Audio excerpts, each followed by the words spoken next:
जय हिंद साथियों। कैसे हो सभी। स्वागत है आप सभी साथियों का एक बार फिर से आपके अपने YouTube चैनल दीप एकेडमी में।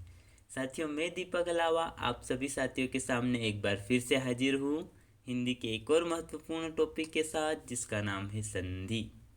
जी हाँ साथियों, आज से हम संधि तथा संधि के भेदों के बारे में पढ़ने वाले हैं। अगर आपके सिलेबस में हिंदी है तो आपके लिए ये वीडियो काफ़ी ज़्यादा महत्वपूर्ण होने वाला है, क्योंकि हिंदी के जो है साथियों, जिसमें भी हिंदी रहती है वहाँ पर संधि से क्वेश्चन बनते ही रहते हैं। तो साथियों, वीडियो को पूरा ज़रूर देखिए। वीडियो अच्छा लगे तो वीडियो को लाइक ज़रूर करिएगा। ठीक है साथियों, आइए साथियों शुरू करते हैं हम आज की क्लास, जिसमें हम पढ़ने वाले हैं संधि तथा संधि के प्रकार। सबसे पहले बात करते हैं हम साथियों संधि के शाब्दिक अर्थ की। अगर हमसे कोई पूछ ले संधि का शाब्दिक अर्थ क्या होता है तो हम क्या बताएंगे? मेल, मिलना, मिलाप या समझौता। क्या होता है साथियों संधि का शाब्दिक अर्थ? मेल, मिलना, मिलाप या समझौता क्या होता है? संधि का शाब्दिक अर्थ होता है। और संधि की जो है विलोम की बात करें हम, अगर हमसे कोई पूछ ले संधि का विलोम क्या होता है तो हम क्या बताएंगे? विग्रह या विच्छेद जो होता है संधि का विलोम होता है। ठीक है साथियों, इतनी बात क्लियर हुई। अब आगे बढ़ते हम बात करते हैं अब हम परिभाषा की। तो संधि की परिभाषा क्या हो जाएगी? दो समवर्ती वर्णों के मेल से जो विकार या परिवर्तन होता है वह संधि कहलाता है। अर्थात साथियों, दो समवर्ती यानी कि दो पास पास वाले वर्ण जब आपस में मिलते हैं तथा उनमें जो कुछ परिवर्तन होता है उसे ही हम कहते हैं संधि। इतनी बात क्लियर हुई। तो क्या हो जाएगी संधि की परिभाषा? दो समवर्ती या दो पास पास वाले वर्ण जब आपस में मिलते हैं, उनका आपस में मेल होता है तथा उनमें विकार या कुछ परिवर्तन होगा तो उसे हम कहेंगे संधि। ठीक है, उसके बाद आगे बात करते अब हम जो विकार या परिवर्तन हो गया है ना साथियों, उसे पुनः मूल अवस्था में ले जाने की क्रिया को हम क्या कहते हैं? मूल अवस्था में ले जाने की क्रिया को हम संधि विच्छेद कहते हैं। तो याद रखिएगा, संधि की परिभाषा अलग है तथा संधि विच्छेद की परिभाषा अलग है। क्या हो जाएगी संधि विच्छेद की परिभाषा? वर्णों को पुनः मूल अवस्था में ले जाने की क्रिया को हम क्या कहेंगे? संधि विच्छेद कहेंगे। इतनी बात क्लियर हुई। तो क्या हो जाएगा साथियों संधि की परिभाषा? दो समवर्ती वर्णों के मेल या मिलने से जो विकार या परिवर्तन होता है उसे हम संधि कहते हैं। तथा संधि विच्छेद की परिभाषा क्या हो जाएगी? वर्णों को पुनः मूल अवस्था में ले जाने की क्रिया को हम क्या कहेंगे? संधि विच्छेद कहेंगे। साथियों, संधि जो है दो शब्दों के वर्णों के बीच होती है। अर्थात उदाहरण से समझते हैं साथियों, ये पहला शब्द है तथा ये अंत जो दूसरा शब्द है। अब यहाँ पर क्या होगा? पहले शब्द के अंतिम वर्ण तथा दूसरे शब्द के प्रथम वर्ण के मध्य क्या होगा? मेल होगा और इनमें ही विकार या परिवर्तन होगा, तभी संधि बनेगा। ठीक है, उदाहरण से समझते हैं साथियों। ये जो है निशा का जो है यहाँ प्रथम शब्द, इसे प्रथम शब्द कहेंगे और इससे कहेंगे अंत को द्वितीय शब्द। ठीक है, अब यहाँ पर निशा में जो है अंतिम वर्ण है उसमें तथा दूसरे शब्द के प्रथम वर्ण में जब मेल या मिलाप होगा तथा इसमें जो है कुछ परिवर्तन होगा तभी संधि कहलाएगा। जैसे निशाधन अंत का निशांत हो गया। ठीक है साथियों, तो इस आधार पर हम क्या है एक और परिभाषा दे सकते हैं संधि की। क्या परिभाषा हो जाएगी? वो दोष जो है प्रथम शब्द के अंतिम वर्ण तथा द्वितीय शब्द के प्रथम वर्ण के मेल या मिलाप से जो विकार या परिवर्तन होगा उसे ही हम संधि कहेंगे। ठीक है साथियों, तो याद रखिएगा संधि की दो परिभाषा हो जाएगी। एक और परिभाषा हम क्या दे सकते हैं? दो जो है प्रथम शब्द के अंतिम वर्ण तथा द्वितीय शब्द के प्रथम वर्ण से जो विकार या परिवर्तन होगा उसे ही हम कहेंगे संधि। और एक और परिभाषा क्या हो जाएगी? दो समवर्ती वर्णों के मेल या मिलने से जो विकार या परिवर्तन होगा उसे हम संधि कहेंगे। इतनी बात क्लियर हो गई होगी साथियों, मुझे उम्मीद है इतनी बात आपको अच्छे से समझ में आ गई होगी। अब बात करते हैं इसके उदाहरण की। तो साथियों, निषाधन अंत का निशान तो हो जाएगा, प्रति धन अर्पण का प्रत्यर्पण हो जाएगा। ठीक है, यहाँ पर भी विकार और परिवर्तन हो रहा है। प्रति धन एक का प्रत्येक हो जाएगा। अब ये दूध धन वाला का दूध वाला हो जाएगा क्या? बिल्कुल भी नहीं। क्यों साथियों? यहाँ पर प्रथम शब्द का अंतिम वर्ण तथा द्वितीय शब्द का प्रथम वर्ण जब आपस में मिल रहे हैं तो उनमें क्या विकार या परिवर्तन हो रहा है? नहीं हो रहा है। इसी कारण ये संधि का उदाहरण हमारा नहीं होगा। ठीक है, तो उम्मीद है साथियों इतनी बात आप समझ गए होंगे। अब आगे बढ़ते बात करते हैं हम संधि के भेदों की। तो क्या हो जाएंगे साथियों संधि के भेद? जैसा कि हम जानते हैं संधि के 3 भेद होते हैं। कौन कौन से? स्वर संधि, व्यंजन संधि, विसर्ग संधि। कौन कौन से साथियों? स्वर संधि, व्यंजन संधि तथा विसर्ग संधि। साथियों अब बात करते हैं हम स्वर संधि क्या होती है, एक एक संधि के बारे में जानते हैं। सबसे पहले बात करते हैं हम स्वर संधि की। तो क्या होती है स्वर संधि? दो स्वरों के मेल से जो विकार या परिवर्तन उत्पन्न होता है वह स्वर संधि कहलाती है। अर्थात साथियों इसकी दूसरी परिभाषा हम किस तरीके से दे सकते हैं? प्रथम शब्द का अंतिम वर्ण यदि स्वर हो तथा द्वितीय शब्द का अंतिम वर्ण भी स्वर हो तथा इनके मेल या मिलने से कुछ विकार या परिवर्तन होगा, उसे ही हम कहेंगे स्वर संधि। ठीक है, याद रखिएगा। उदाहरण से बात करते हैं इसके हम। विद्याधन आलय।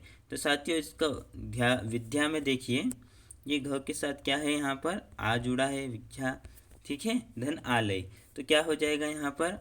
एक और आ हो जाएगा यहाँ पर। तो प्रथम शब्द का अंतिम वर्ण भी स्वर है तथा द्वितीय शब्द का प्रथम वर्ण भी यहाँ पर क्या है? यहाँ पर जो है स्वर है। इसी कारण ये स्वर संधि का हो जाएगा। विद्याधनालय का विद्यालय हो जाएगा उदाहरण। ठीक है, इसी तरीके से महाधन आत्मा का महात्मा हो जाएगा। तो यहाँ पर भी क्या हो रहा है? ह के साथ क्या जुड़ा है साथियों? ह के साथ जुड़ा है आ तथा उसके बाद क्या आ रहा है? आ। स्वर के बाद स्वर आने के कारण यहाँ पर भी क्या हो जाएगा? स्वर संधि का ये उदाहरण हो जाएगा। स्वर संधि के भेदों की बात करते हैं साथियों। तो स्वर संधि के 5 भेद होते हैं। कौन कौन से? दीर्घ स्वर संधि, गुण स्वर संधि, वृद्धि स्वर संधि, यण स्वर संधि तथा अयादि स्वर संधि। साथियों इसे याद रखने के लिए एक ट्रिक याद रखिएगा। दिगु वृद्ध यो आयो। क्या याद रखना है? दिगु वृद्ध यो आयो। दी से क्या हो जाएगा हमारा? दीर्घ स्वर संधि। गु से क्या हो जाएगा? गुण स्वर संधि। वृद्ध से क्या हो जाएगा? वृद्धि स्वर संधि। य से क्या हो जाएगा साथियों? आ से आयो। तो आ से हो जाएगा अयादि स्वर संधि तथा य से हो जाएगा यण स्वर संधि। तो हमें क्या याद रखना है? दी गु वृद्ध यो आयो। ठीक है, इतनी बात क्लियर हुई। स्वर संधि क्या होती है साथियों? स्वरों के मेल, दो स्वरों के मेल अर्थात प्रथम शब्द का अंतिम वर्ण स्वर तथा द्वितीय शब्द का प्रथम वर्ण जब स्वर हो तथा इनके मेल या मिलने से कुछ विकार या परिवर्तन हो रहा हो, वहाँ पर होगा स्वर संधि। कितने प्रकार की स्वर संधि होती है? 5 प्रकार की। कौन कौन सी? दीर्घ स्वर संधि, गुण स्वर संधि, वृद्धि स्वर संधि, यण स्वर संधि तथा अयादि स्वर संधि। साथियों जानते हैं हम अब एक एक प्रकारों के बारे में स्वर संधि के। सबसे पहले बात करते हैं हम दीर्घ स्वर संधि की। साथियों सबसे पहले बात करते हैं हम दीर्घ स्वर संधि की। तो यदि लघु स्वर, अब मैंने बताया था वर्णमाला में वो लघु स्वर क्या कौन कौन से होते हैं? अ, छोटी ई, छोटा ऊ तथा ऋषि, ये क्या हो गए साथियों? हमारे लघु स्वर हो जाएंगे। तो जब लघु स्वर या दीर्घ स्वर में क्या आ जाएगा? आ, बड़ी ई, बड़ा ऊ, मैंने बताया था ना वर्णमाला में। ठीक है, तो लघु स्वर या दीर्घ स्वर के बाद जब लघु स्वर या दीर्घ स्वर आ जाए, अर्थात साथियों जब लघु स्वर प्रथम शब्द का अंतिम वर्ण यदि लघु स्वर यानी कि अ, छोटी ई, छोटा ऊ हो तथा उसके बाद कोई भी लघु स्वर यानी अ, ई, ऊ, अ छोटी ई, छोटा ऊ या फिर अ बड़ी ई, आ बड़ी ई, बड़ा ऊ, इस तरीके से यानी कि दीर्घ स्वर आ जाए, इस तरीके से शब्द आ जाएंगे तो वहाँ पर दीर्घ स्वर संधि होगा। ठीक है साथियों, या फिर दीर्घ स्वर यानी कि प्रथम शब्द का अंतिम वर्ण यदि आ, बड़ी ई, बड़ा ऊ हो तथा उसके बाद अ छोटी ई, छोटा ऊ तथा आ, बड़ी ई, बड़ा ऊ, इस तरीके के शब्द आ जाएंगे, वहाँ पर क्या हो जाएगा साथियों? दीर्घ स्वर संधि। साथियों यहाँ पर वर्तनी सुधार करिएगा, ये दीर्घ इस तरीके से नहीं आता है, यहाँ पर बड़ी ई की मात्रा आती थी। ठीक है, तो याद रखिएगा यहाँ पर बड़ी ई की मात्रा ही आएगी अभी भी। ठीक है, तो वर्तनी सुधार कर लीजिएगा। तो क्या हो जाएगा? यदि लघु स्वर या दीर्घ स्वर के बाद यदि लघु स्वर या दीर्घ स्वर आ जाए तो वह आपस में मिलकर दीर्घ स्वर संधि का निर्माण करेंगे। ठीक है, साथियों परिभाषा पर मत जाइए, उदाहरण से आप समझ जाइएगा। यदि आ के बाद क्या आ जाएगा साथियों, यहाँ पर 3 नियम बनेंगे। सबसे पहले आ का नियम, बड़ी ई का नियम, बड़ा ऊ का नियम। ठीक है, तो यहाँ पर आ के 4 प्रकार हो जाएंगे। ठीक है, ई के 4 प्रकार हो जाएंगे और ऊ के 4 प्रकार हो जाएंगे। और साथियों कहीं कहीं ऋषि भी आता है, लेकिन अधिकतर जो है ऋषि को दीर्घ स्वर में नहीं मानते और मान भी लेते हैं साथियों, ऐसा कुछ नहीं है और वो ज़्यादा इम्पोर्टेंट नहीं है। खास हमारे कौन से नियम हो जाएंगे, आ का नियम, बड़ी ई का नियम, बड़ा ऊ का नियम। तो ये 3 प्रकार के नियम है, इनके 4 नियम रहते हैं। तो सबसे पहले देखते हैं हम आ का नियम में कौन कौन से 4। यदि साथियों पहला नियम की बात करें तो अ के बाद अ आ जाए तो आ में परिवर्तित हो जाएगा। अर्थात प्रथम शब्द का अंतिम वर्ण यदि अ हो तथा द्वितीय शब्द का अंतिम वर्ण भी अ हो और इनका जब मेल होता है तो वो आ में परिवर्तित हो जाता है। जैसे गीत साथियों, यहाँ पर त को हम अगर अलग करेंगे, ये हम शब्द विच्छेद में जो है साथियों अच्छे से पढ़ेंगे। और त को अलग करेंगे तो त के साथ हलंत प्लस अ यहाँ पर जुड़ा हुआ है। ठीक है, और उसके बाद देख रहे हैं हम अंजलि का अ, तो ये अ जब मिलकर क्या हो जाएगा साथियों, आ बन जाएगा। तो वहाँ पर दीर्घ स्वर संधि होगा। जैसे गीत धन अंजलि, तो यहाँ पर अ है और उसके बाद एक और आ गया, तो यहाँ पर क्या हो जाएगा, गीतांजलि। ठीक है, मत धन अनुसार, तो ये मतानुसार। परम धन अर्थ का परमार्थ। ठीक है, तो इस तरीके से क्या हो जाएगा साथियों, यहाँ पर का जो स्वर रहेगा वो विलुप्त तो होकर यहाँ की मात्रा बन जाएगा, आ की मात्रा बन जाएगा। ठीक है, इतनी बात क्लियर हुई। तो पहला नियम क्या हो जाएगा हमारा, अ के बाद अ आ जाएगा तो वो आ में परिवर्तित हो जाएगा। आगे बढ़ते बात करते हैं हम अब दूसरे नियम की। तो दूसरा नियम आ का कौन सा है, यदि प्रथम शब्द यानी कि प्रथम शब्द का अंतिम वर्ण अ तथा द्वितीय शब्द का प्रथम वर्ण क्या हो, आ हो और उनके मेल से जब आ बनता है तो वहाँ पर कौन सी संधि हो जाएगी, वहाँ पर हो जाएगी हमारी दीर्घ स्वर संधि। जैसे आम धन आशय का अमाशय हो जाएगा, भ्रष्ट धन आचार का भ्रष्टाचार हो जाएगा, हस्य धन आमुख का हस्यामुख हो जाएगा। ठीक है साथियों, तो इस तरीके के उदाहरण हमारे दीर्घ स्वर संधि के उदाहरण हो जाएंगे। उसके बाद आ का एक और नियम बनता है साथियों, कौन सा, यदि प्रथम शब्द का अंतिम वर्ण आ हो तथा द्वितीय शब्द का प्रथम वर्ण क्या हो, अ हो, तो इनके मेल से जो है क्या बनेगा, आ बनेगा। यानी कि साथियों आ के बाद अ आ जाए तो वो आ में परिवर्तित हो जाएगा। उदाहरण से समझते हैं, निशा धन अंत का हो जाएगा निशांत, परीक्षा धन अर्थी का हो जाएगा परीक्षार्थी। ठीक है, रचना धनावली का क्या हो जाएगा, रचनावली। तो इस तरीके के उदाहरण भी हमारे दीर्घ स्वर संधि के उदाहरण हो जाएंगे। ठीक है साथियों, और उसके बाद बात करते हैं अब हम नियम नंबर 4 की, आ के नियम नंबर 4 की। तो क्या हो जाएगा साथियों, यदि प्रथम शब्द का अंतिम वर्ण आ हो तथा द्वितीय शब्द का प्रथम वर्ण भी आ हो तथा इनके मेल से क्या बनेगा साथियों, आ बनेगा, वहाँ पर भी दीर्घ स्वर संधि हो जाएगी।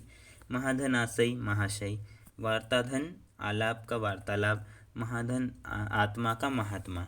ठीक है साथियों, तो यहाँ पर क्या हो रहा है साथियों, दीर्घ स्वर संधि का ये उदाहरण हो जाएगा। अब बात करते हैं हम बड़ी ई के नियम की। इसके भी 4 नियम है साथियों। पहले नियम की बात करते हैं हम, इसके नियम नंबर 5 हो जाएगा हमारे दीर्घ स्वर संधि का। तथा ई का पहला नियम क्या है, यदि छोटी ई के बाद छोटी ई आ जाए तो वहाँ वो बड़ी ई में परिवर्तित हो जाएगा। अर्थात साथियों प्रथम शब्द का अंतिम वर्ण छोटी ई हो तथा द्वितीय शब्द का प्रथम वर्ण भी छोटी ई हो, इसके मेल से क्या बनेगा, बड़ी ई बनेगा। रवि धन इंद्र का हो जाएगा रविंद्र, यहाँ पर छोटी ई है। ठीक है साथियों, ये वाली मात्रा हमारी छोटी ई की होती है, ये वाली मात्रा हमारी बड़ी ई की होती है। तो यहाँ पर क्या है, छोटी ई है और यहाँ पर क्या है साथियों, ये स्पष्ट रूप से छोटी ई लिखा हुआ है। तो क्या हो जाएगा, रवि धन इंद्र का रविंद्र हो जाएगा, मुनि धन इंद्र का मुनिंद्र हो जाएगा तथा कवि धन इंद्र का कविंद्र हो जाएगा। तो यहाँ पर साथियों बड़ी ई की मात्रा आ गई। यहाँ पर क्या आ में क्या हुआ साथियों, बीचों बीच आ की मात्रा आ गई थी, यहाँ पर बड़ी ई की मात्रा आ गई। तो याद रखिएगा बीचों बीच जब आ बड़ी ई या बड़ा ऊ की मात्रा आ जाएगा वहाँ पर दीर्घ स्वर संधि हो जाएगा। अगर हम पहचान भी सकते हैं, अगर हमें सिर्फ रविंद्र दे दे और पूछ ले हमसे कौन सी इसमें संधि है, तो हम कैसे पहचानेंगे, बड़ी ई जब भी बीच में रहेगी तो वहाँ पर क्या हो जाएगा साथियों, दीर्घ स्वर संधि हो जाएगा तथा यहाँ पर हमें दे दिया परीक्षार्थी में कौन सी संधि है। तो यहाँ पर भी कैसे पहचानेंगे साथियों, बीचों बीच क्या देखेंगे, हमको देखना है आ की मात्रा यहाँ पर हमें देखना है, और यहाँ पर क्या देखना है, बड़ी ई की मात्रा देखना है। ठीक है, अब उसके बाद बात करते हैं अगले नियम की ओर, ई का। तो यदि प्रथम शब्द का अंतिम वर्ण छोटी ई हो तथा द्वितीय शब्द का प्रथम वर्ण जब बड़ी ई हो तथा इनके मेल से क्या बनता है साथियों, बड़ी ई बनता है, वहाँ पर भी दीर्घ स्वर संधि होगी। अभिधन ईश अभिश हो जाएगा। ठीक है, अधिधन ईशान अधिशान हो जाएगा।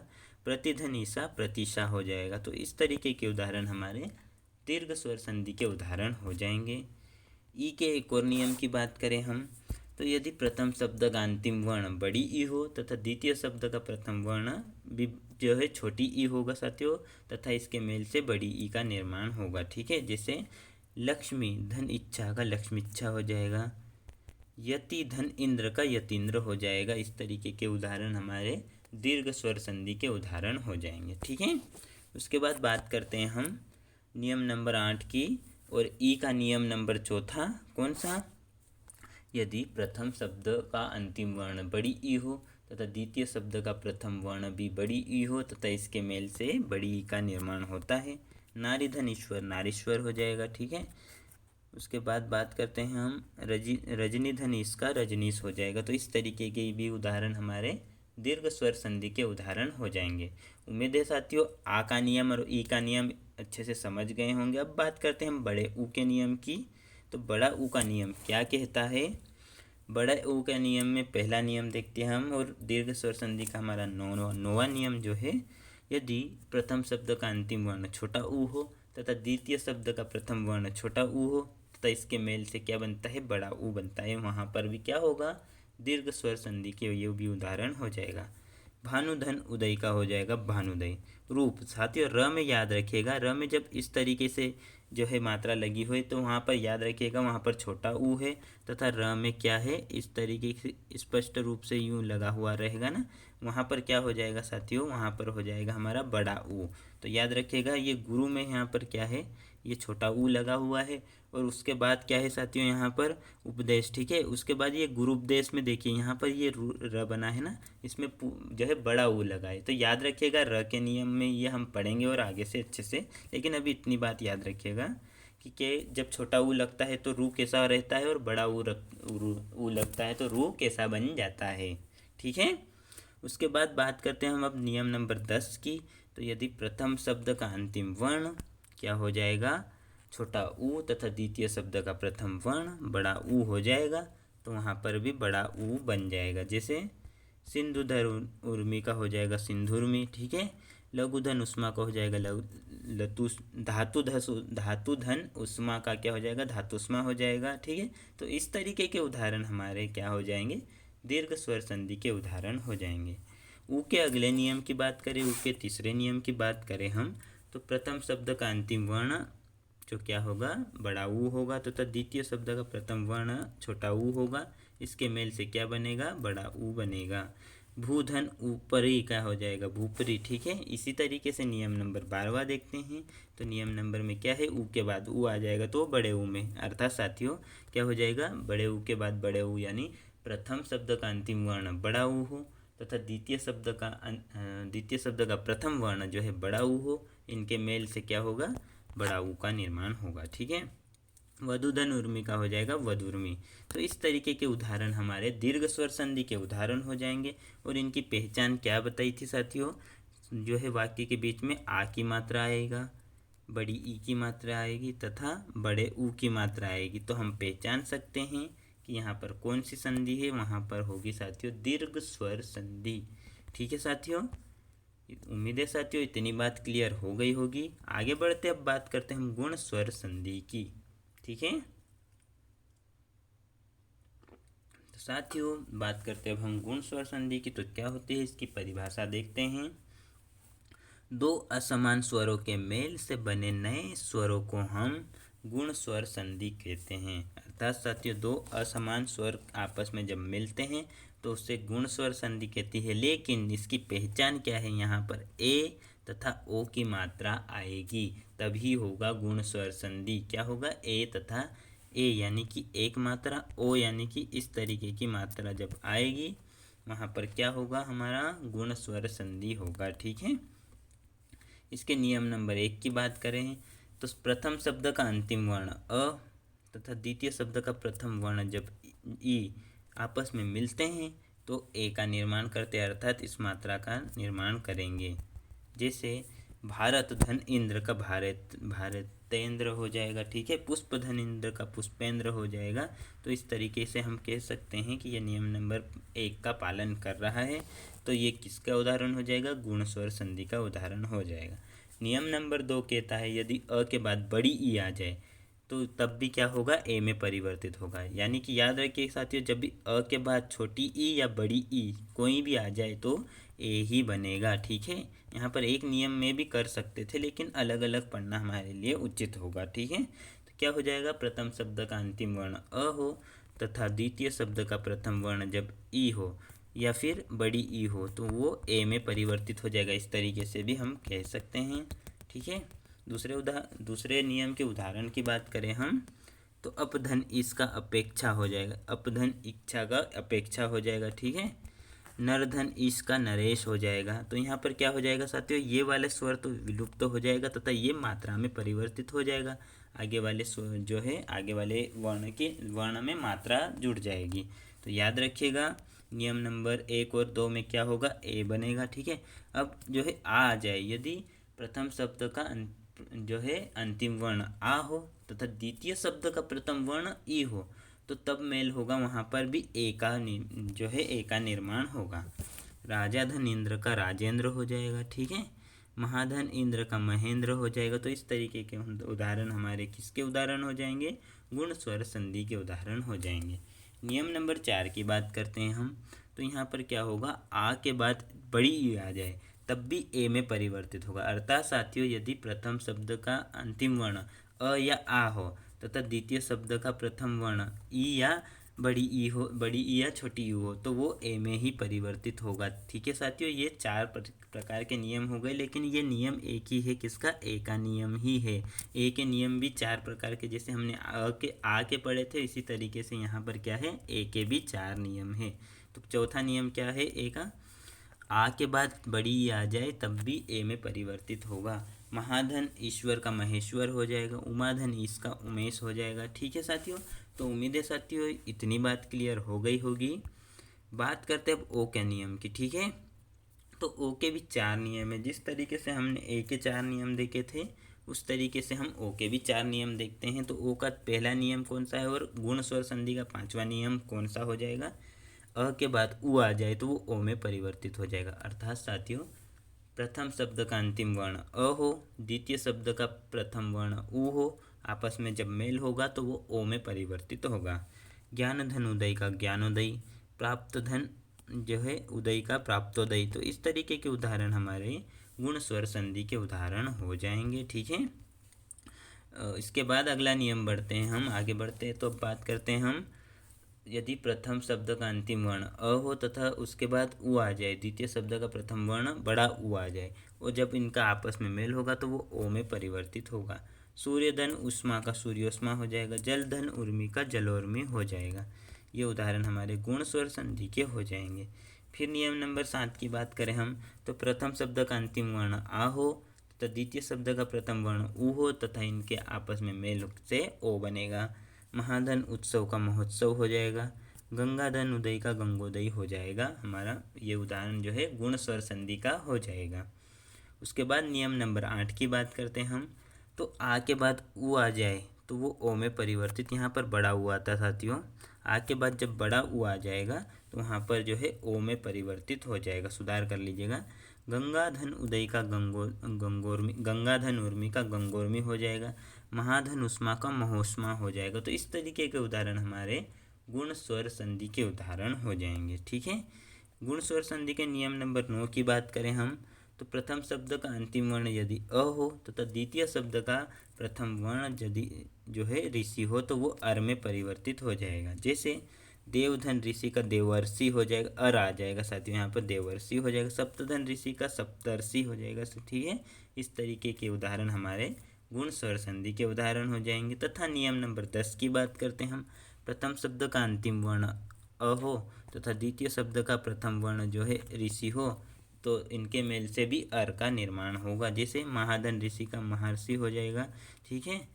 राजा राजाधन ऋषि का राजर्षि हो जाएगा, राजर्षि हो जाएगा। इस तरीके के उदाहरण साथियों हमारे गुण स्वर संधि के उदाहरण होंगे। ये नियम दोनों तो इतने इम्पोर्टेंट नहीं है साथियों, लेकिन हमें जो है ओ का नियम तथा ए का नियम अच्छे से याद रखना है, ठीक है। अब बात करते हैं हम वृद्धि स्वर संधि की। वृद्धि स्वर संधि क्या होती है साथियों? दो असमान स्वरों के मेल से बने नए स्वर को हम वृद्धि स्वर संधि कहते हैं। अर्थात यहाँ पर परिभाषा तो दोनों की सेम हो गई है, लेकिन पहचान से स्पष्ट होगा। इसकी पहचान या तो ए होगा या फिर आई होगा या फिर औ होगा, ठीक है। आई कैसे? दो मात्रा होती है, ठीक है साथियों। या फिर औ कैसे? तो इसमें भी जो है इस तरीके का चिन्ह रहेगा, तो हम वहाँ पर पहचान जाएंगे कि वो वृद्धि स्वर संधि है।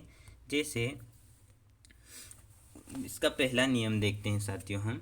नियम नंबर 1 देखते हैं। प्रथम शब्द का अंतिम वर्ण यदि अ हो तथा द्वितीय शब्द का प्रथम वर्ण यदि ए हो तथा इसके मेल से जो क्या बनेगा? आई का निर्माण होगा, ठीक है। जैसे लोकधन ऐषण का लोकेशन हो जाएगा, लोकधन ऐषणा का लोकेशना हो जाएगा, दिन धन एक का दिन एक हो जाएगा, ठीक है। तो यहाँ पर पहचान याद रखिएगा, दो इस तरीके की मात्रा दिखे, दो दंडी ऊपर दिखे, हमें जो है आई की मात्रा दिखे तो वहाँ पर क्या हो जाएगा? वहाँ पर हो जाएगा वृद्धि स्वर संधि। दूसरे नियम की बात करें साथियों, आई के भी यहाँ पर चार नियम हैं, ठीक है। तो दूसरा नियम है, यदि प्रथम शब्द का अंतिम वर्ण अ हो तथा द्वितीय शब्द का प्रथम वर्ण जो है द्वितीय शब्द का प्रथम वर्ण आई हो तब भी आई का निर्माण होता है। जैसे मतधन एकता का मत एकता हो जाएगा, देवधन ऐश्वर्य का देवेश्वर हो जाएगा। इस तरीके के उदाहरण हमारे वृद्धि स्वर संधि के उदाहरण हो जाएंगे। नियम नंबर 3 की बात करें हम, तो यदि आ के बाद ए आ जाए तो वो ऐ में परिवर्तित हो जाएगा। जैसे सदा धन एव का सदैव, सर्वदा धन एव का सर्वदेव। तो इस तरीके के यहाँ पर साथियों यहाँ पर प्रिंट मिस्टेक हो गई, तो मात्रा आती सर्वदेव, इस तरीके से कुछ मात्रा आती, ठीक है। तो याद रखिएगा यहाँ पर प्रिंट मिस्टेक है। तो इस तरीके के उदाहरण हमारे वृद्धि स्वर संधि के उदाहरण हो जाएंगे। नियम नंबर 4 की बात करें हम, तो आ के बाद जो है ऐ आ जाए तब भी ऐ में परिवर्तित होगा। महाधन ईश्वर का महेश्वर हो जाएगा, रमाधन ईश्वर का रमेश्वर हो जाएगा। इस तरीके के उदाहरण हमारे वृद्धि स्वर संधि के उदाहरण हो जाएंगे, ठीक है। अब बात करते हैं हम नियम नंबर 5 की। तो नियम नंबर 5 क्या है? औ का उदाहरण, औ का नियम यहाँ से लग जाएंगे। औ के भी 4 नियम है, ठीक है। तो नियम औ का पहला नियम तथा जो है कौन सा हमारा वृद्धि स्वर संधि का 5वां नियम क्या हो जाएगा?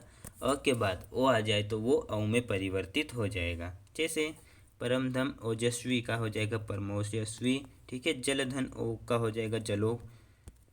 तो इस तरीके के उदाहरण हमारे वृद्धि स्वर संधि के उदाहरण हो जाएंगे, ठीक है। उसके बाद नियम नंबर 6 की बात करते हैं हम, तो अ के बाद औ आ जाए तो वो तब भी वो औ में परिवर्तित हो जाएगा, ठीक है साथियों। उदाहरण क्या हो जाएंगे? प्रधन औद्योगिक का प्रौद्योगिक हो जाएगा, जलधन औषधि का जलोत्सी हो जाएगा। तो इस तरीके से साथियों हमारे उदाहरण वृद्धि स्वर संधि के हो जाएंगे। अगले नियम की बात करें, नियम नंबर 7 की, तो यहाँ पर आ के बाद जब ओ आ जाएगा तब वो औ में परिवर्तित हो जाएगा। महाधन ओज का महोज हो जाएगा, महाधन ओजस्वी का महोजस्वी हो जाएगा। इस तरीके के उदाहरण हमारे वृद्धि स्वर संधि के उदाहरण हो जाएंगे। नियम नंबर 8 की ओर बढ़ते हैं हम, तो प्रथम शब्द का अंतिम वर्ण यदि आ हो, द्वितीय शब्द का प्रथम वर्ण यदि ओ हो, औ हो, तो वो औ में परिवर्तित हो जाएगा। उदाहरण से समझते हैं हम। महाधन औषधि का महोषधि हो जाएगा, महाधन औषध का महोषध हो जाएगा। तो इस तरीके के उदाहरण वृद्धि स्वर संधि के उदाहरण हो जाएंगे। शब्दों को पहचानेंगे कैसे? जब भी ये वाली मात्रा या फिर ये वाली मात्रा आ जाएगी तो समझ जाएंगे उस शब्द में हमारी वृद्धि स्वर संधि है, ठीक है। इतनी बात क्लियर हुई। अब आगे बढ़ते साथियों, उसके बाद पहले बात कर लेते हैं। तो हम यहाँ पर दीर्घ स्वर संधि में हमें क्या याद रखना है? आ की मात्रा, बड़ी ई की मात्रा, बड़ा ऊ की मात्रा, तो दीर्घ स्वर संधि, ठीक है।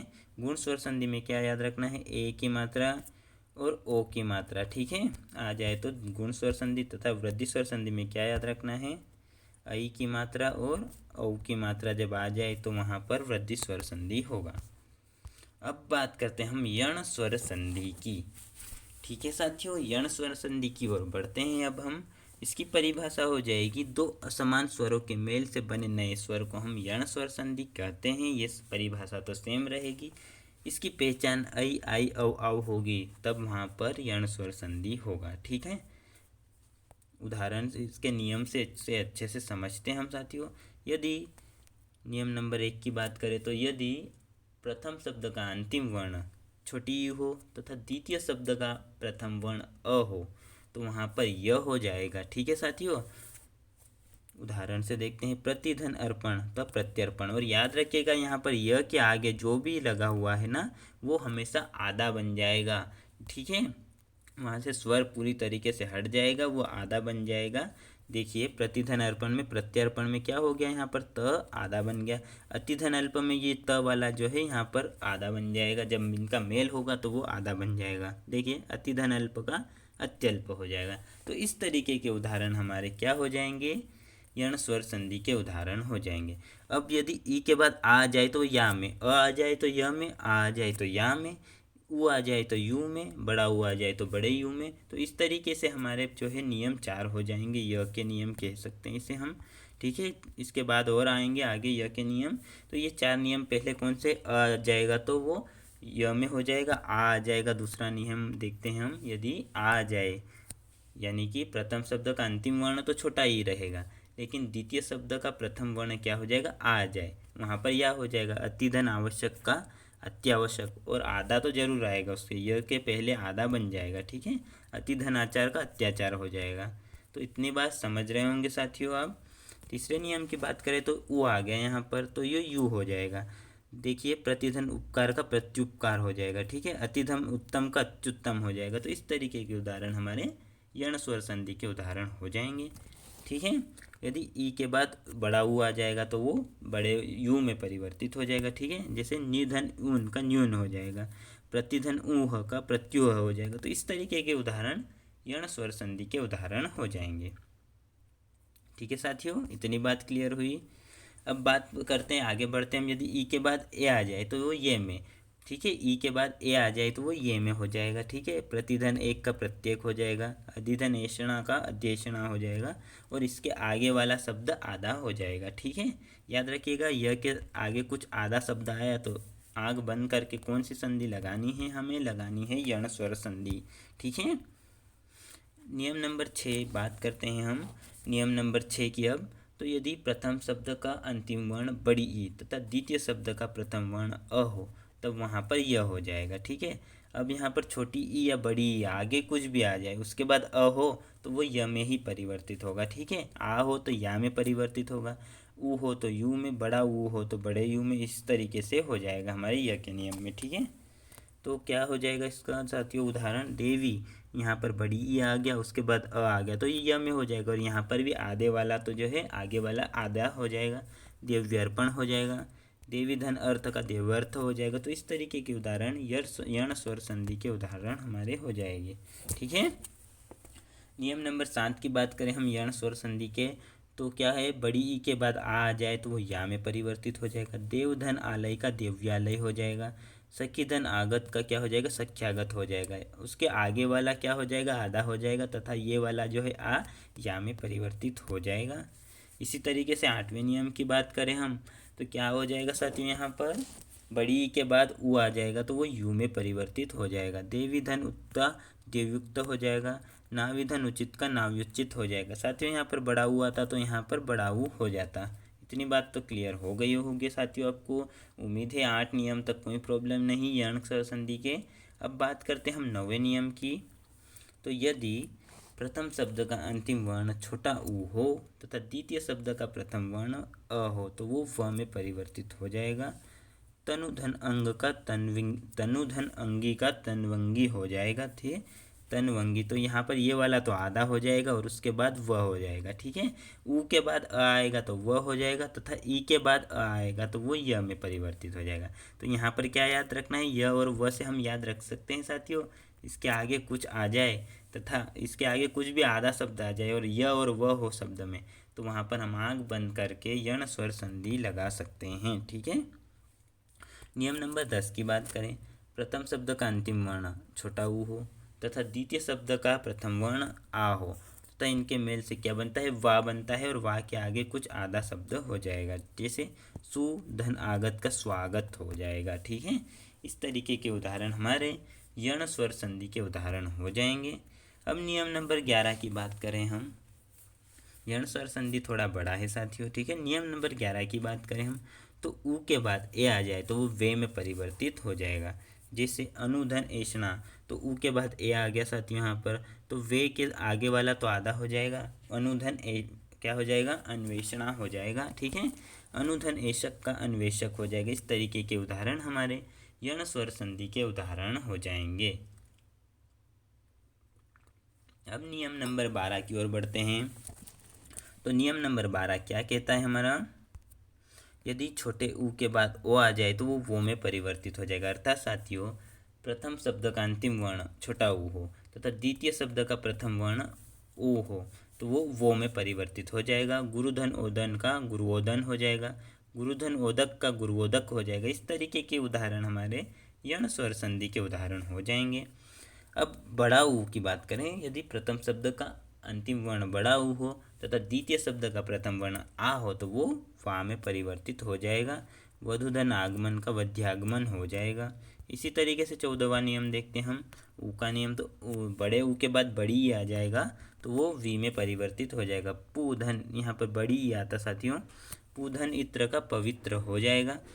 तो इस तरीके के उदाहरण हमारे जो है यण स्वर संधि के उदाहरण हो जाएंगे। नियम नंबर 15वां देखते हैं अब, तो ऋषि के बाद आ जाएगा तो वो र में परिवर्तित हो जाएगा, ऋषि के बाद आ जाएगा तो रा में परिवर्तित हो जाएगा, ऋषि के बाद छोटी ई आ जाएगी तो री में परिवर्तित हो जाएगा तथा ऋषि के बाद ऊ आ जाएगा तो वो रू में परिवर्तित हो जाएगा। तो ये र के जो है नियम साथियों, तो क्या हो जाएगा, 15वां नियम देखते हैं हम, तो पितृधन अनुमति का पितृनुमति हो जाएगा। ठीक है। इसी तरीके से पितृधन आज्ञा आ जाएगा तो वहाँ पर क्या हो जाएगा, पित्राज्ञा हो जाएगा। इसी तरीके से पितृधन इच्छा का जो है मातृधन इच्छा का मातृइच्छा हो जाएगा। ठीक है। इसी तरीके से 18वां उदाहरण हमारा हो जाएगा, पितृधन उपदेश का पितृपदेश हो जाएगा। तो इस तरीके के उदाहरण हमारे यण स्वर संधि के हो जाएंगे। ठीक है साथियों। यहाँ पर पितृ, यहाँ पर क्या है, बड़ी ई आ जाता तो री में हो जाता। ठीक है साथियों। इसी तरीके से बड़ा ऊ आ जाता तो रू में हो जाता। वो वाले नियम जो है लिखे हुए नहीं, लेकिन इस तरीके से भी हम कर सकते हैं। ठीक है। तो ये कुछ नियम हो गए साथियों हमारे किसके, यण स्वर संधि के कुछ नियम हो गए हैं। अब आगे बात करते हैं हम साथियों अयादी स्वर संधि की। उम्मीद है यण स्वर संधि तक कोई प्रॉब्लम नहीं होगी आपको। अयादी स्वर संधि में देखते हैं परिभाषा, दो असमान स्वरों के मेल से बने नए स्वर को हम अयादी स्वर संधि कहते हैं। इसकी पहचान क्या होगी, आई आई औ आओ जब होगा तभी अयादी स्वर संधि होगी। ठीक है साथियों। जिसके नियम से देखते हैं, उदाहरणों से देखते हैं। पहला नियम इसका देखते हैं, यदि प्रथम शब्द का अंतिम वर्ण ए हो तथा द्वितीय शब्द का प्रथम वर्ण अ हो तो वहाँ पर ऐ हो जाएगा, जैसे ने धन जो है दे ने धन ऐ का नयन हो जाएगा, न जो अ जो है य में परिवर्तित हो जाएगा। ठीक है। और सो धन ऐ का क्या हो जाएगा, शयन हो जाएगा, शे धन ऐ का शयन हो जाएगा। इसी तरीके से क्या कर सकते साथियों, हम ए के बाद जो है आई के बाद अ लगाएगा तो वहाँ पर क्या हो जाएगा, आई हो जाएगा। अर्थात साथियों, प्रथम शब्द का अंतिम वर्ण यदि ऐ हो, कौन सा, ये वाला, तथा द्वितीय शब्द का प्रथम वर्ण यदि अ हो वहाँ पर आई हो जाएगा। उदाहरण से समझते हैं, जे धनक का जायक हो जाएगा। आई आ रहा है साथियों, यहाँ पर ज के बाद क्या आ रहा है, आई आ रहा है, जायक जायक। ठीक है। इसी तरीके से के धन अक का यहाँ पर क्या हो जाएगा, कायक हो जाएगा। तो इस तरीके के उदाहरण हमारे किसके हो जाएंगे, अयादी स्वर संधि के उदाहरण हो जाएंगे। उसके बाद आगे बढ़ते बात करते हैं हम, ए के बाद ई आ जाएगा तो आई हो जाएगा। ठीक है। तो उदाहरण क्या हो जाएगा, ने धन इका का नायिका हो जाएगा, गे धन इका का गायिका हो जाएगा। तो क्या हो जाएगा, आई के बाद ई आ जाएगा तो आई हो जाएगा। इसी तरीके से ओ के बाद अ आ जाएगा तो औ हो जाएगा। पो धन अन का पवन हो जाएगा। श्रो धन अन का श्रवण हो जाएगा। इस तरीके के उदाहरण अयादि स्वर संधि के उदाहरण हो जाएंगे। फिर बात करते हैं, अगला नियम देखते हैं। ओ धन ई का अवि हो जाएगा। ओ धन ई का क्या हो जाएगा साथियों, यहाँ पर अवि हो जाएगा। और इसी तरीके से उदाहरण देखते हैं इसके, तो पोधन इत्र का पवित्र। गोधन इनका गोविनिक। देख गोधन इनी, गोधन इनी का गविनी हो जाएगा। अवि अवि आ रहा है साथियों, ठीक है। इसी तरीके से ओ के बाद बड़ी ई आता तो यहाँ पर क्या हो जाता, अवि हो जाता, ठीक है साथियों। यहाँ पर प्रिंट मिस्टेक फिर से हो गई है, क्या हो जाएगा, अवि आ जाएगा। रोधन इसका रविश, गोधन इसका गविश। इस तरीके के उदाहरण हमारे अयादि स्वर संधि के उदाहरण हो जाएंगे। नियम नंबर 7 की बात करें हम अयादि स्वर संधि की, तो क्या हो जाएगा, ओ के बाद अ आ जाएगा तो वो आओ में परिवर्तित हो जाएगा। पोधनक का पावक, ठीक है, आओ आ रहा है, प के बाद आव, ठीक है, पावक। इस तरीके से बोधनक का भावक। इस तरीके के उदाहरण हमारे अयादि स्वर संधि के उदाहरण हो जाएंगे। फिर नियम नंबर 8 की बात करते हैं हम। तो नियम नंबर 8 क्या हो जाएगा, ओ के बाद ई आ जाएगा तो वो आवी में परिवर्तित हो जाएगा। भोधन इनका भाविनी, भोधन इनी का भाविनी, नोधनिका का नाविनी। तो इस तरीके के उदाहरण हमारे अयादि स्वर संधि के उदाहरण हो जाएंगे। तो साथियों, आपको एक बार वीडियो ज़रूर फिर से देखना है, क्योंकि वीडियो में इतने नियम हो गए हैं। अगर आप एक ही बार देखोगे तो कंफ्यूज ज़रूर हो जाओगे। तो एक बार फिर से वीडियो को ज़रूर दोहराइएगा साथियों, ताकि आपके ये नियम जो है कन्फर्म हो जाएंगे। ठीक है साथियों, अब हम देख लेते हैं एक बार हमने क्या क्या पढ़ा आज। आज वीडियो थोड़ा लंबा हो गया साथियों। सबसे पहले देखा था हमने जो है शाब्दिक अर्थ क्या होता है संधि का, मेल मिलना मिलाप या समझौता जो होता है संधि का शाब्दिक अर्थ होता है।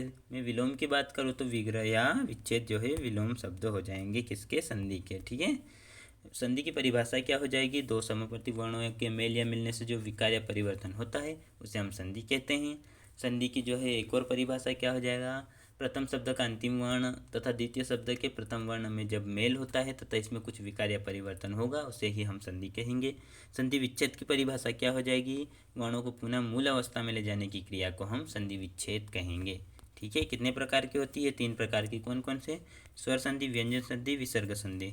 स्वर संधि, व्यंजन संधि, विसर्ग संधि, ठीक है। स्वर संधि क्या होती है, दो स्वरों के मेल से जो विकार या परिवर्तन उत्पन्न होता है उसे स्वर संधि कहते हैं। अर्थात प्रथम शब्द का अंतिम वर्ण स्वर तथा द्वितीय शब्द का प्रथम वर्ण स्वर जब आपस में मिलते हैं, स्वर स्वर मिलते हैं, वहाँ पर स्वर संधि हो जाएगा। ठीक है, स्वर संधि कितने प्रकार की होती है, 5 प्रकार की। कौन कौन से, दीर्घ स्वर संधि, गुण स्वर संधि, वृद्धि स्वर संधि, यण स्वर संधि तथा अयादि स्वर संधि। याद रखने की ट्रिक क्या बताई थी, दिगु वृद्ध यो आयो। ठीक है, दीर्घ स्वर संधि, गुण स्वर संधि, वृद्धि स्वर संधि, यण स्वर संधि तथा अयादि स्वर संधि। इतनी बात क्लियर हो गई होगी। फिर दीर्घ स्वर संधि हमने देखी थी, उसमें नियम नंबर पहला देखा था। पहले तो आ का नियम देखा था, उसके 4 नियम में पहला नियम कौन सा है, अ के बाद अ आ जाए तो वो आ में परिवर्तित हो जाएगा। दूसरा नियम कौन है, अ के बाद आ जाए तो वो आ में परिवर्तित हो जाएगा। तीसरा नियम क्या है, आ के बाद यदि अ आ जाए तब भी वो आ में परिवर्तित हो जाएगा। तथा चौथा नियम कौन सा है, आ के बाद आ जाए तब भी वो आ में परिवर्तित हो जाएगा। इतनी बात क्लियर हुई। फिर हमने देखा था बड़ी ई का नियम, उसमें क्या देखा था, पहला नियम। और दीर्घ स्वर संधि का 5वां नियम कौन सा हो जाएगा, छोटी ई के बाद छोटी ई आ जाएगा तो वो बड़ी ई में परिवर्तित हो जाएगा। छठा नियम क्या हो जाएगा, छोटी ई के बाद बड़ी ई आ जाएगा तब भी वो बड़ी ई में परिवर्तित हो जाएगा। 7वां नियम क्या हो जाएगा, बड़ी ई के बाद छोटी ई आए तब भी वो बड़ी ई में परिवर्तित हो जाएगा। तथा 8वां नियम क्या हो जाएगा, बड़ी ई के बाद बड़ी ई आए तो वो बड़ी ई में परिवर्तित हो जाएगा। फिर बात करें हम ऊ के नियम देखा था हमने, तो छोटे ऊ के बाद छोटा ऊ आए तो बड़े ऊ में परिवर्तित हो जाएगा। छोटे ऊ के बाद बड़ा ऊ आया तब भी वो बड़े ऊ में परिवर्तित हो जाएगा। बड़े ऊ के बाद छोटा ऊ आया तब भी वो बड़े ऊ में परिवर्तित हो जाएगा। तथा बड़े ऊ के बाद बड़ा ऊ आया तब भी वो बड़े ऊ में परिवर्तित हो जाएंगे। तो ये 12 नियम हमारे दीर्घ स्वर संधि के थे। पहचान क्या याद रखनी है, हमें जो है वाक्य में आ की मात्रा मिलेगी, बड़ी ई की मात्रा मिलेगा, बड़ा ऊ का जो है बड़े ऊ का चिन्ह मिलेगा, वहाँ पर दीर्घ स्वर संधि हो जाएगा। इतनी बात क्लियर हो गई होगी। फिर बात करते हैं हम गुण स्वर संधि की। गुण स्वर संधि में क्या याद रखेंगे साथियों, यहाँ पर ए और ओ की मात्रा रहेगी, सॉरी साथियों, ओ की मात्रा रहेगी, वहाँ पर क्या होगा, गुण स्वर संधि होगा। नियम नंबर 1 देखते हैं, अ के बाद ई आ जाए तो वो ए में परिवर्तित हो जाता है। नियम नंबर 2 देखते हैं, अ के बाद बड़ी ई आए तब भी वो ए में परिवर्तित होगा। नियम नंबर 3 की बात करें हम तो आ के बाद ई आए तो तब भी वहाँ पर ए में परिवर्तित होगा, तथा चौथा नियम देखते हैं, आ के बाद ई आए तब भी वो ए में परिवर्तित होगा। इतनी बात क्लियर हुई। फिर नियम नंबर 5 देखा था हमने, अ के बाद उ आए तो वो ओ में परिवर्तित हो जाएगा। नियम नंबर 6 देखा था, अ के बाद बड़ा उ आए तब भी वो ओ में परिवर्तित हो जाएगा। आ के जो है 7वां नियम देखा था, आ के बाद यदि छोटा उ आ जाए तो ओ में परिवर्तित, और बड़ा उ आ जाए, आ के बाद बड़ा उ आ जाए, यहाँ पर बड़ा उ था साथियों, सुधार कर लीजिएगा, आ के बाद बड़ा उ आ जाए तब भी वो ओ में परिवर्तित हो जाएगा। ठीक है, उसके बाद बात करते हैं हम नियम नंबर 9 की। तो ऋषि के बाद अ के बाद ऋषि आ जाएगा तो अर में, तथा आ के बाद ऋषि आ जाएगा तब भी वो अर में परिवर्तित होगा। फिर हम गए थे वृद्धि स्वर संधि की ओर। पहला नियम इसका कहता है, अ के बाद ए आ जाए तो वो ऐ में परिवर्तित हो जाएगा। ठीक है, उसी तरीके से जो है दूसरा नियम देखा था हमने, अ के बाद ऐ आ जाए तब भी वो ऐ में परिवर्तित हो जाएगा। इसी तरीके से आ के बाद ए आ जाए तब भी वो ऐ में, तथा आ के बाद ऐ आ जाए तब भी वो ऐ में परिवर्तित होगा। ठीक है, उसके बाद हमने देखा था औ का नियम, अ के बाद ओ आ जाए तो वो औ में परिवर्तित, अ के बाद औ आ जाए तब भी वो आ में परिवर्तित, आ के बाद ओ आ जाए तब भी वो औ में परिवर्तित, तथा आ के बाद औ आ जाए तब भी वो औ में परिवर्तित हो जाएगा। इतनी बात क्लियर हुई थी। फिर हम गए थे यण स्वर संधि की और ई के बाद अ आ जाए तो वो य में परिवर्तित हो। उससे पहले देख लेते हैं यहाँ पर पहचान क्या होगी साथियों इसकी। वृद्धि स्वर संधि की क्या पहचान हो जाएगी साथियों, यहाँ पर ऐ तथा औ की मात्रा आ जाएगी शब्द में बीच में, तो वहाँ पर वृद्धि स्वर संधि हो जाएगी। यण स्वर संधि में क्या हो जाएगा साथियों, य या व के सामने जो है आधा कुछ रहेगा, वहाँ पर क्या हो जाएगा, वृद्धि हमारी यण स्वर संधि हो जाएगी। ई के बाद अ आएगा तो वो य, ई के बाद आ जाएगा तो वो या, छोटी ई के बाद उ आएगा तो वो यू, छोटी ई के बाद बड़ा उ आ जाएगा तो वो यू में परिवर्तित हो जाएगा। इसी तरीके से छोटी ई के बाद ए आएगा तो वो ये में परिवर्तित हो जाएगा। फिर आया था हम बड़ी ई की ओर, बड़ी ई के बाद अ आया तो वो य में, आ आया तो या में, ई आए तो ई में, यू आया तो यू में। इस तरीके से हम बना सकते हैं। ठीक है, उसके बाद बात करते हैं हम ऊ के नियम की। अ के बाद जो ऊ के बाद अ आया तो वो व में, ऊ के बाद आ आया तो वो वा में, ऊ के बाद ए आया तो वो वे में, तथा ऊ के बाद ओ आया तो वो में परिवर्तित हो जाएगा। फिर बड़े ऊ के बाद आ आया तो वो वा में, बड़े ऊ के बाद बड़ी ई आए तो वो वी में। यहाँ पर बड़ी ई साथियों छोटी ई आता है यहाँ पर, ठीक है, प्रिंट मिस्टेक हो गई, छोटी ई आता तो वो किस में हो जाएगा, वी में हो जाएगा। ऋषि के बाद अ आया तो र में, ऋषि के बाद आ आया तो रा में, ई आए तो री में, तथा उ आया तो रू में। इस तरीके से हमारे नियम हो जाएंगे ये। उसके बाद अयादि स्वर संधि की बात करें हम तो अयादि स्वर संधि में पहला नियम देखा था हमने, ए के बाद अ आया तो ऐ में, ऐ के बाद जो है अ आया तो वो आई में हो जाएगा। ठीक है, ए के बाद देखो ई आए तो वो आई में हो जाएगा, तथा ओ के बाद अ आया तो वो औ में परिवर्तित हो जाएगा। ओ के बाद ई आया तो वो अवी में, ओ के बाद ई बड़ी ई आया तो वो बड़ी अवी में। ठीक है, इसी तरीके से औ के बाद अ आया तो वो आव में, और औ के बाद में ई आया तो वो आवी में परिवर्तित हो जाएगा। ठीक है, तो ये कुछ प्रमुख नियम थे हमारे किसके, स्वर संधि के साथियों। वीडियो थोड़ा ज़्यादा बड़ा हो जाएगा इसीलिए हम अब कल पढ़ेंगे साथियों। ठीक है, अब मेरा कार्य यहाँ पर हुआ समाप्त, अब आप लोगों का कार्य शुरू हुआ साथियों। अगर वीडियो अच्छा लगा हो वीडियो को लाइक ज़रूर करिए, कमेंट करके बताइए वीडियो कैसा रहा साथियों, अपने दोस्तों में शेयर ज़रूर करिएगा, चैनल को सब्सक्राइब ज़रूर कर लीजिएगा। और अगर आपको पीडीएफ चाहिए तो 9179529680 इस नंबर पर व्हाट्सएप पर मैसेज करके आप पीडीएफ मांग लेना। ठीक है साथियों, तो उम्मीद है साथियों, ठीक है, फिर हम इतनी बात आपको सभी क्लियर हो गई होगी, अच्छे से अब पढ़ोगे और एक बार रिवाइज ज़रूर करिएगा। ठीक है, मिलते हैं हम अगले वीडियो में। अब हम पढ़ने वाले हैं व्यंजन संधि। ठीक है, अगले वीडियो में हम वही पढ़ेंगे। जय हिंद साथियों।